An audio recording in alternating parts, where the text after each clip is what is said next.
Bonjour YouTube, c'est Soé, ça me fait extrêmement plaisir de vous retrouver aujourd'hui pour cette première vidéo cardgame.fr. On va parler ensemble d'un sujet important qui est la banlist qui a été annoncée sur Facebook il y a quelques jours et qui sera mise en ligne sur le site officiel le 24 mai. Donc si jamais on est avant le 24 mai et que vous regardez cette vidéo, attendez quelques jours et tout sera mis à jour sur le site officiel. Également sur cardgame.fr, vous avez le lien directement de la banlist qui a été mise à jour, de l'article sur la banlist. Vous avez tout sur la nouvelle banlist et le nouvel errata qui a été fait par Noxy. N'hésitez pas à aller voir l'article, vous avez le lien dans la description.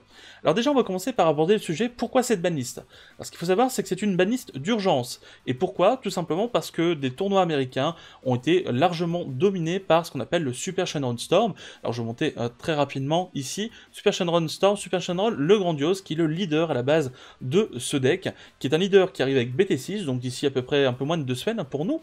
Et c'est un leader qui permet de jouer un tour supplémentaire. Le but du jeu, c'était tout simplement de tout mettre votre deck en dispersion, de faire plein de petites attaques, et puis de recommencer, tout simplement de réattaquer. Et vous aviez une deuxième condition de victoire pour ceux qui jouaient donc la version avec le HOM, donc simplement le Victory Strike, le Goku Victory Strike, vous touchez l'adversaire, vous aviez gagné. Donc le deck était jugé beaucoup trop fort, et c'est pas jugé, il était juste beaucoup trop fort, et il a été grandement impacté. Donc il a été grandement impacté par 3 changements. Donc on va aller voir directement l'article sur Card Game. Ici vous avez donc l'article, et on a eu 3 changements importants. Le bannissement de Bardock le progéniteur, le bannissement de Souhait d'un enfant, et le changement donc du texte de Super Shenron le Grandiose. Alors tout ça, ça sera mis à jour et ça sera effectif à partir du 1er juin. Alors 1er juin, que ça soit en France, en Italie ou partout dans le monde. Ça a bien été spécifié sur le post Facebook. Donc concrètement, pourquoi déjà Bardock a été banni? Tout simplement parce qu'il est à l'origine de tous les decks ultra agressifs depuis sa sortie en BT4. Tout simplement, on en a un peu marre, c'était un peu trop fort, et ça fait grandement du bien que ce Bardock soit définitivement banni. Souhait d'un enfant, par contre, c'est peut-être un petit peu plus controversé. D'un côté, on a Souhait d'un enfant qui faisait tourner tous les decks Shenron, qui était vraiment quasiment dans l'intégralité de tous les decks Shenron, sauf un ou deux peut-être, et qui faisait tourner tout simplement ce deck de manière vraiment très très forte. On avait par exemple, je vous montrais rapidement des decklists de Super Shenron ici par exemple, donc qui jouait Souhait d'un enfant x4. Donc le but c'était de ramener ici cette Bulma et de meuler votre deck pour pouvoir réinvoquer des Bulma avec le Souhait d'un enfant pour remeuler son deck pour ensuite faire l'effet du Super Shenron. Et ensuite, vous tuez l'adversaire avec plein de petites attaques.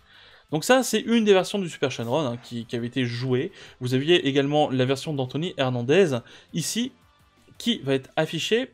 Je suis sur le site en même temps de cardgame.fr, n'hésitez pas, vous avez également toutes les decklists qui sont mises à jour. Alors, elle ne s'affiche pas, si, elle était un petit peu au-dessus, je suis descendu trop bas, désolé. Voilà, donc ici, la version avec Bardock, qui a été banni, et ici, donc, vous aviez les Souhaits d'un enfant qui étaient joués, qui sont bannis également. Le but, c'est exactement le même, sauf qu'il y avait une condition de victoire supplémentaire, c'était avec le Goku, la puissance éveillée, la secrète, qui a Victory Strike, donc frappe de la victoire en français. Mais vous aviez également d'autres decks, je vais vous montrer ça rapidement. Ici, donc, la version, donc, ce qu'on appelle de AOD Dende, donc c'est une nouvelle carte également qui arrive avec BT6, ce nouveau Dende, donc, le Dende ici, pardon, et son évolution qui est Son Goku énergie retrouvée de la saga Buu, donc pour l'attaque finale de Buu, et ici, Souhait d'un enfant était joué pour ramener le Buu, qui permettait ensuite de évoluer avec le Buu réveil du mal, qui permettait, quand il était évolué, donc avec l'union absorption, en mettant un Babidi en dessous, d'aller chercher directement la secrète, qui permettait d'invoquer directement tous les agents de la destruction. Donc tout ça, ce sont des nouvelles cartes, et si jamais vous voulez qu'on aborde un petit peu tous les nouvelles combos de la nouvelle extension, dites-nous dans les commentaires, peut-être qu'on fera des vidéos par rapport à tout ça. En tout cas, on a pas mal d'idées pour la chaîne YouTube, donc n'hésitez pas à nous dire ce que vous souhaitez voir également en description. C'est un petit message au passage. Donc voilà un petit peu les decks principaux qui jouaient Souhait d'un enfant. Le problème, c'est que si on touchait uniquement à Super Shenron Storm sans toucher ici au Souhait d'un enfant, peut-être que ce deck ici serait beaucoup trop fort. Donc ça, on ne le saura jamais, puisque maintenant, ce deck, on va pas dire qu'il est injouable, en tout cas, il est grandement ralenti. Donc on va revenir un petit peu sur l'article. Donc ça, ce sont les deux cartes qui ont été bannies, mais également une carte qui a subi un errata. Alors l'ancien texte de Super Shenron, c'était quoi? On va revenir dessus. C'était tout simplement Retirez de la partie 7 Dragon Ball de votre zone de dispersion. Alors on parle bien de l'effet ultime, hein, le reste n'a pas changé. Et on choisit 20 cartes depuis la zone de dispersion, on les mélange au deck. Et si on le fait, ben on retourne la carte et à la fin de ce tour, on prend un tour supplémentaire. Donc, en gros, déjà, dit comme ça, on passe le tour, mais au lieu de passer la main à l'adversaire, ben on passe la main à nous et on rejoue. Donc déjà, dit comme ça, c'est complètement craqué. Mais en fait, le but du jeu, c'était de faire plein de petites attaques, et ensuite de reprendre un tour supplémentaire pour faire plein de petites attaques encore. Donc forcément, au bout d'un moment, bah, l'adversaire craquait, il avait plus de cartes en main, et il pouvait plus se défendre. Avec ses combos, il était obligé de perdre la partie. Et aujourd'hui, l'errata, qu'est-ce que nous dit cet errata? C'est qu'on a exactement le même texte au niveau de l'ultime, sauf que au lieu de remettre 20 cartes depuis le deck, bah, depuis la zone de dispersion dans le deck, on va devoir remettre 30 cartes de combat, obligatoire. Avant c'était 20 cartes n'importe lesquelles, extra ou battle card, et ici on va devoir remettre 30 cartes, 30 battle cards, donc tout simplement depuis la zone de dispersion dans le deck. Donc voilà un petit peu le changement. Aujourd'hui, Super Shenron est totalement injouable. Donc on va avoir une metagame qui sera vraiment neuve, et on sera les premiers à tester tout ça, puisque le 1er juin, sera la mise en place de cette banlist, et surtout, on a le 1er juin le Card Market Series, donc ce sera le premier gros tournoi au monde à utiliser cette banlist, et on va voir un petit peu comment nous, Français, qui avons l'habitude de copier les US jusqu'à présent, comment, bah, tout simplement, ça va évoluer, comment on va s'adapter à cette nouvelle metagame. Par contre, cette banlist, là je vous ai donné un petit peu les changements, mais il y a également quelque chose d'ultra important, c'est que là c'est une banlist d'urgence qui est effective le 1er juin, par contre l'avenir des banlists on le connaît déjà.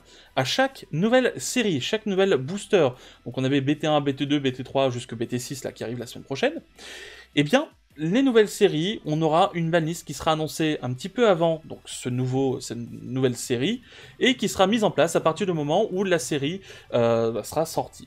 Donc en gros, nouveau bloc, ou nouvelle série, nouvelle banlist.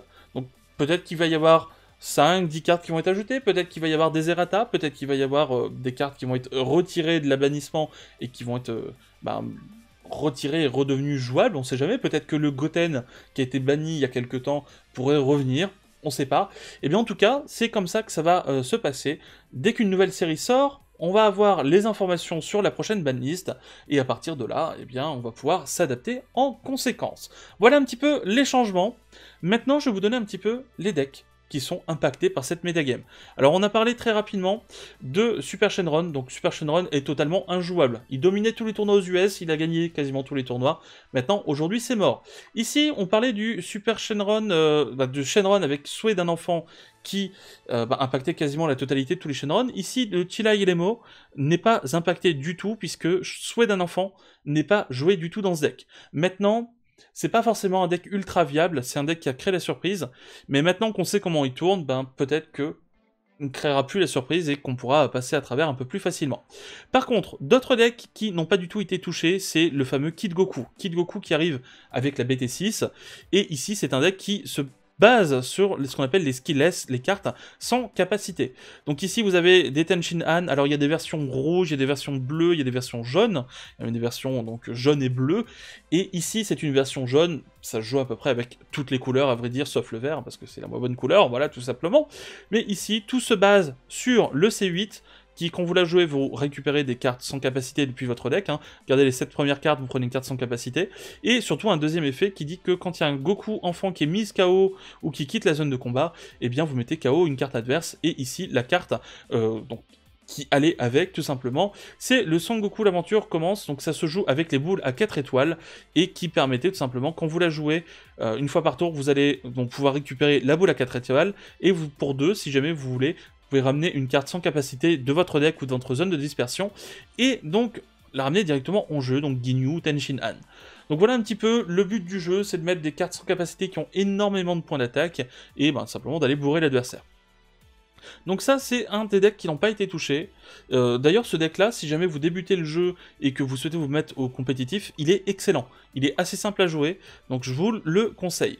Janemba n'est pas du tout touché, et ça me fait extrêmement peur. C'est peut-être un des seuls points négatifs de la banlist, c'est que moi, pour moi, ce Janemba, donc le leader ici, Janemba, il est beaucoup trop fort. Et aujourd'hui, je ne sais pas ce qui va pouvoir contrer réellement Janemba. Donc on va voir un petit peu, on a toujours le Broly HOM qui va pouvoir donc contrer un peu Janemba. On a peut-être le Broly Starter qui arrive, mais c'est un peu délicat. Hein. Je pense qu'il a quand même le désavantage contre Janemba, mais voilà. Ici, Janemba, c'est le choix safe. Si jamais vous souhaitez aller au Card Market Series et que vous souhaitez prendre un deck, ici Janemba c'est le choix safe. Alors pas forcément cette decklist là, mais vous avez un petit peu un avis sur comment ça se joue. Ensuite, on a le Broly vert, le nouveau Broly du starter qui n'est pas du tout touché. Vous pouvez jouer cette liste telle qu'elle, il n'y a aucun souci, elle est extrêmement forte. Bon, par contre, elle n'est pas forcément très simple à jouer, mais elle est extrêmement forte et ça demande par contre pas mal d'entraînement.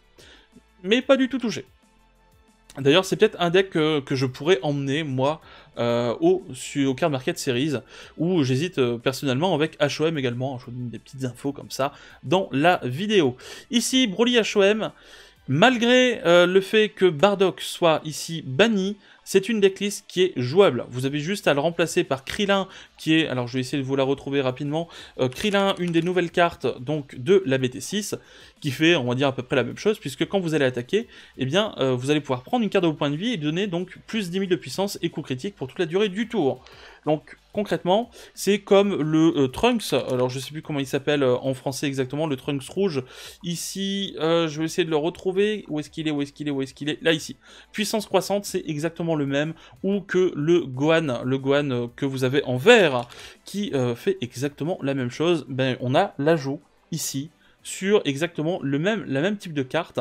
Donc, voilà, cette carte-ci, on a l'ajout en jaune avec Krillin.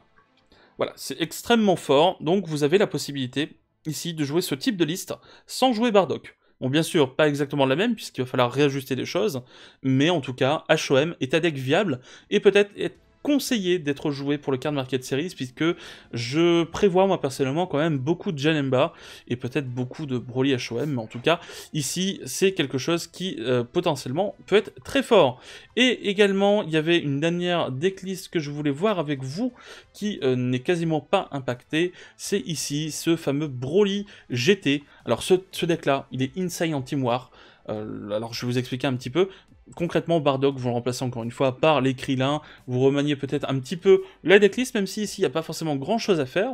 Et le but, ici, ben, ça va être de poser les Goku triple flash, et puis d'aller bourrer l'adversaire, ou de bourrer l'adversaire avec les Goku Super Saiyan 4, et surtout d'abuser de Pumpkin, donc de Shugesh. Et ce qui se passe, c'est qu'en Team War, une seule personne en face aura Chronoa. Donc Chronoa est la seule carte, je vais vous montrer très rapidement, Chronoa est la seule carte qui permet de contrer le Shugesh.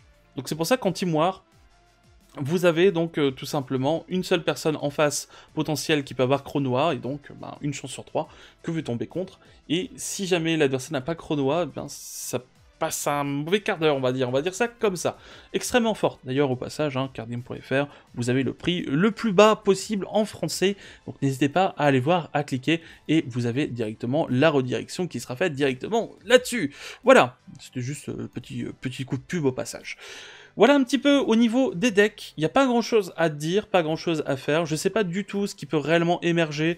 Ici j'ai testé le Golden Freezer un peu dans tous les sens, finalement il n'est pas si fort que ça, donc c'est pas quelque chose que je peux vraiment conseiller, donc voilà, pas quelque chose de très très ouf, et il n'y a pas réellement grand chose d'ultra jouable. Alors maintenant ça va être à vous d'utiliser votre créativité pour faire quelque chose de vraiment viable. Voilà, il n'y a pas grand chose à dire. Ici, on a une nouvelle banlist qui ouvre pas mal de solutions. Je crains que Janemba domine un peu tout et que HOM soit un peu le seul contre à Janemba. On va voir un petit peu comment ça va évoluer. Maintenant, il y a aussi le Broly vert qui sera plutôt pas mal et peut-être d'autres decks que vous allez créer.